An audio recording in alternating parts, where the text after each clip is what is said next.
एक और बड़ी खबर आ रही है सीमांचल से, क्योंकि सीमांचल में अब अगले चरण के चुनाव होने हैं। सीमांचल के चुनावी रण में योगी की हुंकार है। इस बार मुख्यमंत्री योगी आदित्यनाथ ने घुसपैठ का मुद्दा उठाया है। घुसपैठियों को निकाल बाहर करेंगे।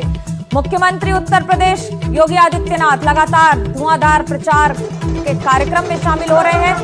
सीमांचल में घुसपैठियों की खैर नहीं। मुख्यमंत्री योगी आदित्यनाथ ने आज फिर एक बार अपनी धुआंधार रैलियों के जरिए सीधा निशाना साधा है विपक्ष पर। सुनाते हैं आपको क्या कहा है। हमें घुसपैठ नहीं होने देनी है, घुसपैठियों को नहीं आने देना है।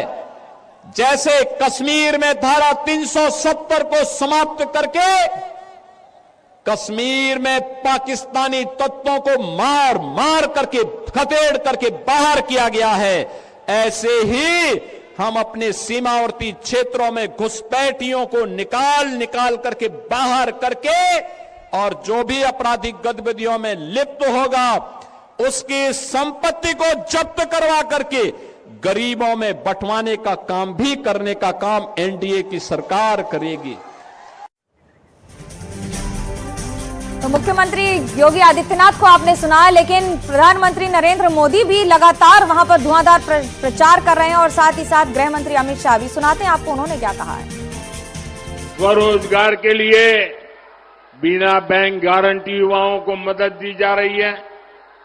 बिहार के हमारे नौजवानों को मुद्रा लोन के करीब 3 लाख करोड़ रुपए मिले हैं।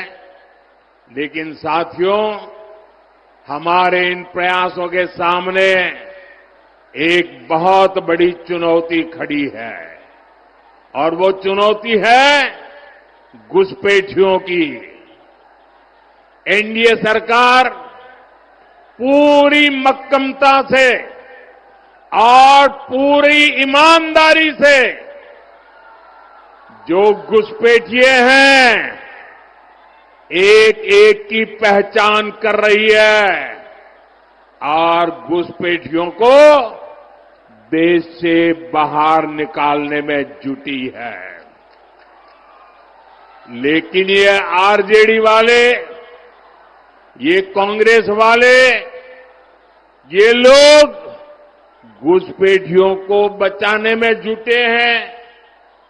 ये घुसपैठियों को बचाने के लिए भांति भांति के झूठ फैलाते हैं, गपगोले फेंकते रहते हैं, लोगों को गुमराह करने के लिए राजनीतिक यात्राएं निकालते हैं। साथियों, आप मुझे बताइए, आप मुझे जवाब देंगे नौजवानों? आप मुझे जवाब देंगे? मैं पूछूं, आप मुझे बताइए, ये घुसपैठियों को बिहार से बाहर करना चाहिए कि नहीं? 2.5 महीना पहले राहुल बाबा यहां आए थे। इस जाले में ही एक यात्रा निकाले थे। यात्रा क्या थी? घुसपैठिया बचाओ यात्रा। मुझे बताओ जाले वालों, बिहार से ये बांग्लादेशी घुसपैठियों को चुन चुन कर निकालना चाहिए या नहीं निकालना चाहिए? ये लालू और राहुल घुसपैठिया बचाओ यात्रा लेकर निकले थे। मैं आज राहुल बाबा को कहने आया हूं, देश में जितनी घुसपैठिया बचाओ यात्रा निकालनी है निकाल दो। हम देश से चुन चुन कर घुसपैठिए को बाहर निकालने का काम करेंगे। हमारे बिहार का मुख्यमंत्री कौन हो, ये तय केवल और केवल बिहार के लोग कर सकते हैं, बांग्लादेश के लोग नहीं कर सकते हैं, नहीं। बिहार में चुनाव की राजनीति में जैसे ही सीमांचल का मुद्दा आता है, मानो घुसपैठ का मुद्दा अपने आप उसमें आ जाता है। मेरे साथ मेरे 3 सहयोगी जुड़ रहे हैं। मनोरंजन भारती खगड़िया से जुड़ रहे हैं, जैनेन्द्र पटना से जुड़ रहे हैं, रमन राय भी पटना से जुड़ रहे हैं। बाबा, सबसे पहले आपसे सवाल, सीमांचल आते ही सीमा का मुद्दा आ गया?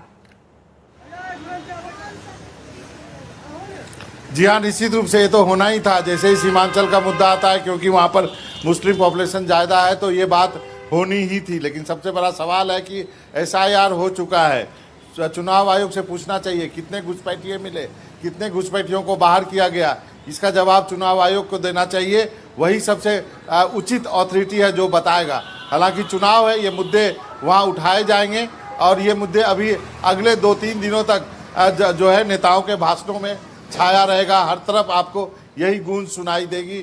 सीमांचल की समस्याओं पे असली जो मुद्दे हैं वहाँ के, उस पे बात होनी भी काफ़ी ज़रूरी है। मखाना की खेती के बारे में, जूट उद्योग के बारे में, एक समय बहुत जूट उद्योग वहाँ अच्छा था। मखाना एक बोर्ड बनाने की बात प्रधानमंत्री ने कही है, उसके बारे में बात होनी चाहिए। एयरपोर्ट हुआ है, उसमें और सुविधाएं हों, उसकी बात होनी चाहिए। पलायन की बात होनी चाहिए। बहुत बड़ा मुद्दा है ये उस सीमांचल में, इन सब की भी चर्चा जरूर होनी चाहिए। बाबा, घुसपैठ की जब बात करते हैं तो हम क्या माने कि बांग्लादेशी का मुद्दा, बुर्का का मुद्दा गिरिराज सिंह ने जिस तरह से उठाया, इन सब के बीच में उनका क्या असर पड़ेगा? पोलराइज लगते हैं इस इलाके में वोटिंग? देखिए, पोलराइज तो वहाँ होता है ना जहाँ पे आप संख्या का कम संख्या हो, वहाँ पे कर सकते हैं। जहाँ पे 40% 60% हो, वहाँ पे आप कितना पोलराइज करेंगे। हालांकि कोशिश तो जरूर होती है। यहाँ पे आप अक्सर देखेंगे कि हर सीट पे सीमांचल में 24 सीटें हैं, लेकिन कम से कम 2-3 डिस्ट्रिक्ट में, किशनगंज में देखेंगे, अररिया में देखेंगे, कटिहार में देखेंगे, पूर्णिया थोड़ा कम है। वहाँ पर अक्सर जो है वो कैंडिडेट जो है वो अल्पसंख्यक वर्ग से ही आते हैं। तो ये भी हिस्टोरिकली फैक्ट है कि जहाँ पर 30% से ज्यादा आबादी होती है माइनॉरिटीज की, वहाँ पे उनका वोटिंग पैटर्न अलग होता है। बिल्कुल बाबा, लेकिन इस समय एक बड़ी खबर आपको बता दें कि गिरिराज सिंह का बुर्के पर बड़ा बयान आया है। बुर्के को लेकर उन्होंने कहा है कि मैंने कुछ भी गलत नहीं कहा है। गिरिराज सिंह केंद्रीय मंत्री हैं वर्तमान में, और ये भी कहा कि हम चुनाव आयोग के नियम से चल रहे हैं, बुर्के को पॉलिटिकल ना करें। कुछ लोग बुर्के के मुद्दे को शरिया कानून से जोड़ते हैं। सुनाते हैं आपको केंद्रीय मंत्री गिरिराज सिंह ने क्या कहा है।